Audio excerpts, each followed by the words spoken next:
Hello students, myself Ukmaram, lecturer in Civil Engineering Department, Government Polytechnic College Bikaner. आज अपन third year का earthquake resistant structure subject है CE 310, उसका एक topic पढ़ेंगे degree of freedom.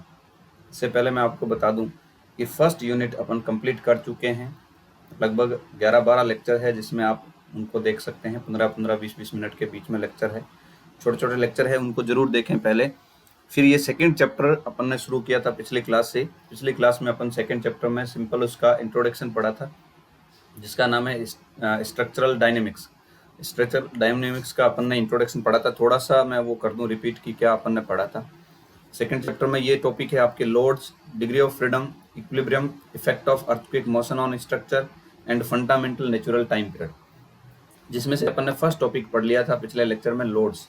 Load कितने type के, दो टाइप के लोड होते हैं, स्टैटिक और डायनेमिक लोड। स्टैटिक लोड का मतलब स्थिर भार जो होते हैं, यानी जिनका मान समय के साथ बदलता नहीं है, दिशा भी नहीं बदलती, वो स्टैटिक लोड। इसी तरीके से डायनेमिक लोड यानी जिनका मान समय के साथ बदल जाता है, जो समय के साथ कांस्टेंट नहीं रहते हैं, वो डायनेमिक लोड कहलाते हैं। फिर अपन ने देखा था डायनेमिक लोड के अंदर भी दो थे, पीरियोडिक लोड और non periodic load. Periodic load में अपन ने देखा जो किसी एक पर्टिकुलर टाइम पीरियड के बाद में फिर से उतनी ही वैल्यू के लगते हैं, यानी एक पर्टिकुलर टाइम, एक पर्टिकुलर पैटर्न को फॉलो करते हैं, वो पीरियोडिक लोड कहलाते हैं। और नॉन पीरियोडिक या रैंडम लोड जो रैंडमली आते हैं, यानी कभी भी आ सकते हैं, कितनी भी इंटेंसिटी के कितने भी लोड लग सकता है, कम ज़्यादा, और ड्यूरेशन में भी बीच में कोई फिक्स उनके नहीं होता है। जैसे इसका एग्जांपल अर्थक्वेक फोर्स। और पीरियोडिक में जैसे वाइब्रेशंस होता है मशीन का। इसी तरीके से स्टैटिक लोड में अपन ने देखे dead load, impose load, surface finishing, snow load. ये तो ये अपना था कि फर्स्ट चैप्टर का सेकंड चैप्टर का फर्स्ट टॉपिक था लोड्स। आज अपन आ रहे हैं उसके सेकंड टॉपिक पे, डिग्री ऑफ फ्रीडम। कि डिग्री ऑफ फ्रीडम क्या होता है और उसका अपने स्ट्रक्चर से क्या लेना देना है। डिग्री ऑफ फ्रीडम अगर अपन सिंपल समझें तो आप एक टॉस में भी पढ़ते हो, काइनेटिक इंडिटरमिनेसी। जो काइनेटिक इंडिटरमिनेसी है उसका दूसरा नाम डिग्री ऑफ फ्रीडम भी होता है। तो वहां आप पढ़ते हो कि काइनेटिक इंडिटरमिनेसी या डिग्री ऑफ फ्रीडम। तो डिग्री ऑफ फ्रीडम का मतलब है किसी भी अगर कोई वस्तु है या कोई मास है जो कि वाइब्रेट कर रहा है, जो कि क्या कर रहा है, वाइब्रेशन में है, कंपन में है। तो कंपन करते समय उसकी पोजीशन को दिखाने के लिए, उसकी स्थिति को बताने के लिए कम से कम कितने निर्देशांक की आवश्यकता पड़ती है, वो कहलाता है उसका डिग्री ऑफ फ्रीडम। जैसे किसी वस्तु को डिफाइन करने के लिए सिंपल मान लो केवल एक्स वाई जेड 3 कोऑर्डिनेट की जरूरत है, तो उसे अपन कहेंगे डिग्री ऑफ फ्रीडम 3 है। अगर किसी को डिफाइन करने के लिए 2 ही कोऑर्डिनेट की जरूरत है, एक्स एंड वाई, जैसे एक्स वाई प्लेन में है तो एक्स एंड वाई सिर्फ 2 ही कोऑर्डिनेट की जरूरत है, तो वो कहलाएगा, उसका डिग्री ऑफ फ्रीडम 2 हो जाएगा। ऐसे ही अगर कोई पार्टिकल किसी एक्सिस पे है, एक्स एक्सिस पे है या वाई एक्सिस पे है या जेड एक्सिस पे है, तो उसे डिफाइन करने के लिए जो लीनियर कोऑर्डिनेट है, वो लीनियर कोऑर्डिनेट आपको सिर्फ कितने चाहिए, वो कोऑर्डिनेट आपको सिर्फ एक ही चाहिए अगर कोई एक्सिस पे है। लेकिन इसके साथ साथ अपने को यहाँ ध्यान रखना है, वाइब्रेशन के समय दो अपने पास मोशन होते हैं, एक होता है ट्रांसलेशन मोशन और दूसरा होता है रोटेशनल मोशन। यानी एक तो जिसमें वो मूव करता है, इधर उधर गति करता है, और दूसरा जिसमें वो घूमता है, रोटेट करता है। तो दो टाइप के अपने पास हो गए, एक तो ट्रांसलेशन और दूसरा रोटेशनल मोशन। तो इन दो गति को डिफाइन करने के लिए अपने पास इनके 3-3 क्वाड्रेंट मैक्सिमम होने चाहिए। जैसे कोई वस्तु स्पेस में है और वो वाइब्रेट कर रही है। अब स्पेस का मतलब 3D में तो 3 तो x and y and z, 3 तो डायमेंशन ही हो गई, x y and z 3 dimension हो गई, और उसके साथ ही 3 उसके रोटेशनल कंपोनेंट हो गए, यानी theta x, theta y, theta z, तीनों डायरेक्शन में वो रोटेट भी कर सकता है। तो कम से कम 3 + 3 कितने हो गए, 6 कोऑर्डिनेट हो गए, जो कि किसी भी एक मास की पोजीशन को बताने के लिए जरूरी है। तो जो डिग्री ऑफ फ्रीडम है वो क्या होता है कि डिग्री ऑफ फ्रीडम किसी भी पार्टिकल की, किसी भी वाइब्रेटिंग पार्टिकल की, वाइब्रेटिंग मास की स्थिति को बताने के लिए आवश्यक ज्यामितीय निर्देशांक जो होते हैं उन्हें ही कहते हैं डिग्री ऑफ फ्रीडम। यहाँ मैंने यही लिखा है, the number of coordinates required to describe the position of a vibrating mass at any instant is termed as degree of freedom. यानी किसी भी समय वाइब्रेटिंग मास की पोजीशन को बताने के लिए आवश्यक कोऑर्डिनेट्स की संख्या, निर्देशांकों की संख्या ही डिग्री ऑफ फ्रीडम कहलाती है। इन ए पार्टिकल और a mass in space can undergo 6 movement, यानी कोई एक पार्टिकल जो है या कोई मास है स्पेस में जब वो है, यानी 3D में जब है, तो 3D में वो 6 मूवमेंट के उसमें हो सकते हैं, जिसमें से 3 ट्रांसलेशन यानी x y and z direction में, और 3 रोटेशनल यानी theta x y and z direction में। 3 तो हो गए उसके एक्स वाई एंड जेड जो डिस्प्लेसमेंट है, और 3 हो गए rotation x y and z direction. तो टोटल हो गए 6, किसमें 3D में। अगर वो मान लो अपन इसको किसी एक के लिए रेस्ट्रिक्ट कर दें, कि जैसे मान लो अपन ने कह दिया कि वो एक्स दिशा में गति नहीं कर सकता, तो एक्स में गति नहीं कर सकता तो एक्स के कोऑर्डिनेट लेने की जरूरत नहीं है, फिर 5 बच जाएंगे। ऐसे ही अपन कहीं फिक्स कर दिया कि वो वाई एंड जेड में रोटेट नहीं कर सकता, तो थीटा जेड थीटा वाई दोनों क्या हो जाएंगे 0, उनको निर्देशांक को रखने की जरूरत नहीं है। तो इस तरीके से डिग्री ऑफ फ्रीडम कम होता जाएगा यदि उसका कुछ रेस्ट्रिक्शन अपन लगा दें। तो अगर रेस्ट्रिक्शन नहीं है, वो फ्री है, तो उसमें 6 कोऑर्डिनेट अपने को चाहिए। Thus, a mass in space needs 6 independent coordinates to specify its configuration at any instant, यानी किसी भी समय मास की कॉन्फ़िगरेशन को फिक्स करने के लिए, उसको बताने के लिए कितने, कम से कम 6 इंडिपेंडेंट कोऑर्डिनेट अपने को चाहिए, जो कि एक दूसरे पर निर्भर नहीं करते हैं। X y z, theta x theta y and theta z, ये 6 कोऑर्डिनेट अपने को चाहिए कम से कम किसी भी मास की पोजीशन को बताने के लिए।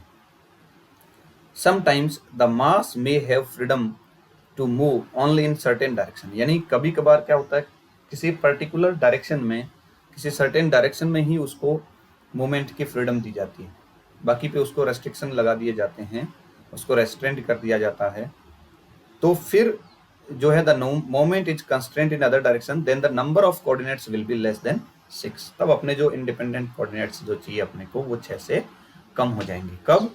जब अपन उस मास को, उस वाइब्रेटिंग बॉडी को या वाइब्रेटिंग मास को अपन किसी एक सर्टेन डायरेक्शन में या 2 डायरेक्शन में ही उसको मोशन की परमिशन अपन देते हैं, उसको फ्रीडम देते हैं, तो उस वजह से उसकी डिग्री ऑफ फ्रीडम कम हो जाएगी। जैसे मान लो अपन ने वाई डायरेक्शन में उसको ट्रांसलेशन मोशन की फ्रीडम नहीं दी है, तो वो एक फ्रीडम उसकी कम हो गई। ऐसे ही अगर मान लो एक्स डायरेक्शन में अपन ने उसको रोटेशन के लिए रेस्ट्रेंट कर दिया, उसको फ्रीडम नहीं दी, आज़ादी नहीं दी, तो वो रोटेट नहीं कर पाएगा, यानी उसकी डिग्री ऑफ फ्रीडम एक फिर से कम हो गई। तो कहने का मतलब, जैसे ही अपन किसी पर्टिकुलर डायरेक्शन में ही सिर्फ अलाउ करेंगे, तो बाकी डायरेक्शन के कोऑर्डिनेट्स वो है वो अपने को नहीं चाहिए, यानी टोटल नंबर ऑफ जो डिग्री ऑफ फ्रीडम है वो 6 से कम होती जाएगी। ये एक डायग्राम मैंने यहाँ लिया है, जिसमें आप देख रहे होंगे इस डायग्राम में, ये अपना एक्स एक्सिस है, ये वाई एक्सिस है, और ये यहाँ से जेड एक्सिस है। ये 3 एक्सिस ले ली, x y and z axis. अब इसमें आप देखोगे ये एक मास है, ये अपना एक मास है जो कि वाइब्रेटिंग मास है या रोटेटिंग मास है, जो वाइब्रेट कर रहा है, जो कंपन कर रहा है। अब ये जो मास है ये सभी डायरेक्शन में फ्री है, ये गति करता है, इधर भी जा सकता है, ऊपर नीचे ऐसे भी गति कर सकता है, जेड डायरेक्शन में भी गति कर सकता है। तो 3 तो इसके मोशन हो गए, along x axis, along y axis और अलोंग जेड एक्सिस, 3 इसके मोशन हो गए, ट्रांसलेशन मोशन।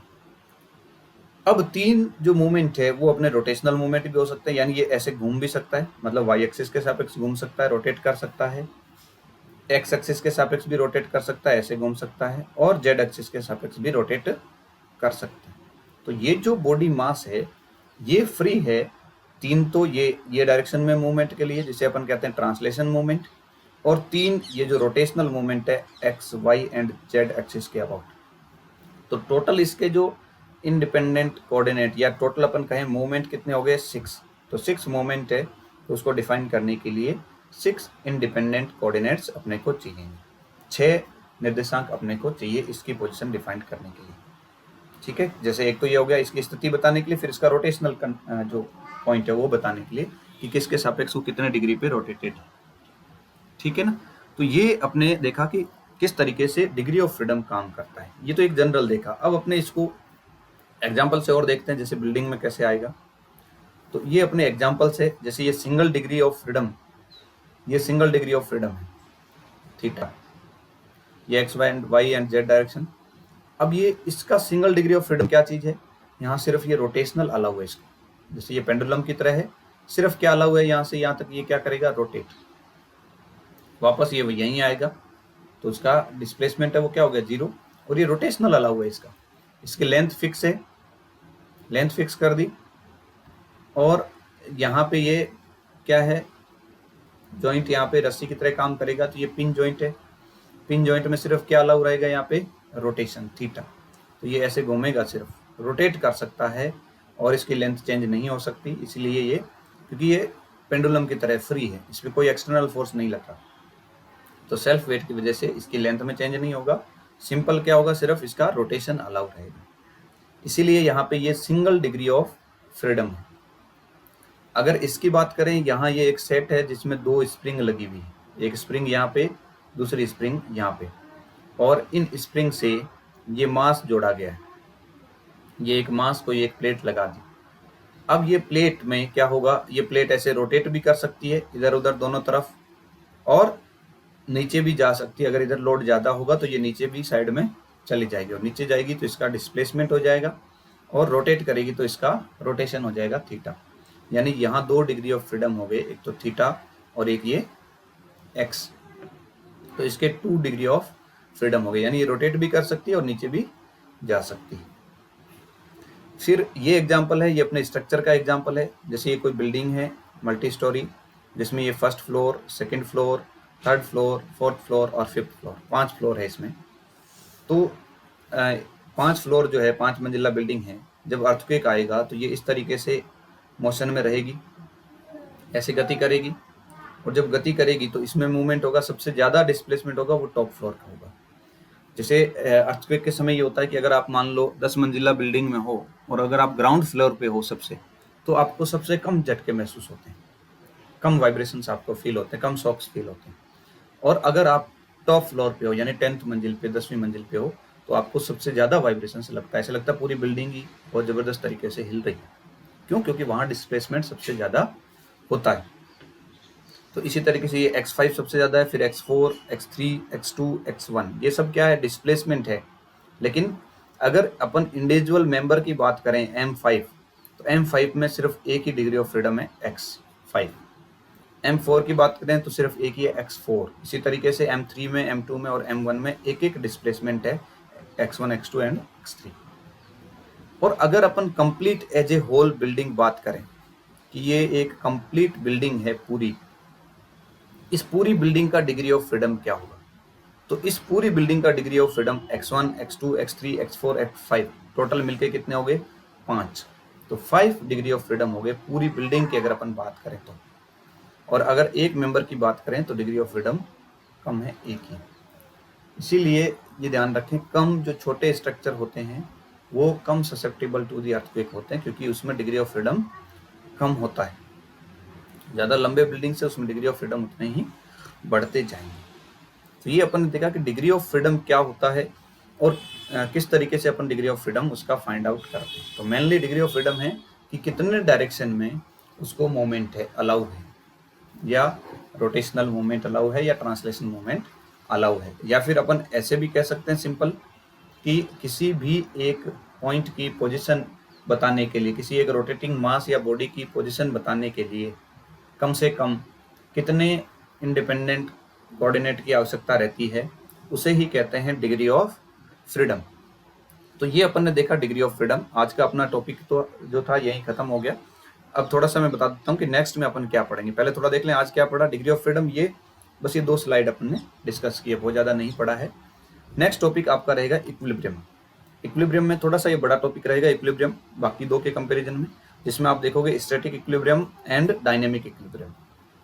तो ये 2 इक्विलिब्रियम अपन पढ़ेंगे, स्टैटिक एंड डायनेमिक इक्विलिब्रियम। जो बिल्डिंग का अर्थक्वेक के समय होता है वो डायनेमिक इक्विलिब्रियम होता है। जनरल स्टैटिक इक्विलिब्रियम आप लोगों ने पहले भी जरूर पढ़ा होगा, फर्स्ट ईयर मैकेनिक्स में पढ़ा, फिर उसका एप्लीकेशन आपने सेकेंड ईयर सॉम में भी पढ़ा है। तो मिलते हैं अपन नेक्स्ट लेक्चर में। तब तक के लिए आप इसको देखें, अपने साथियों को जरूर इसके बारे में बताएं। Thank you very much.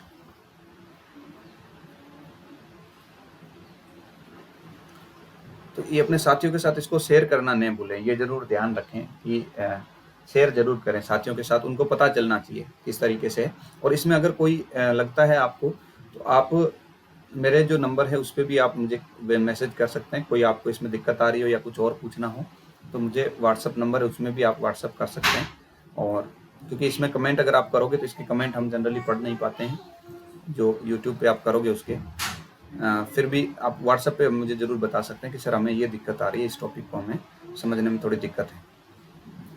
Thank you very much.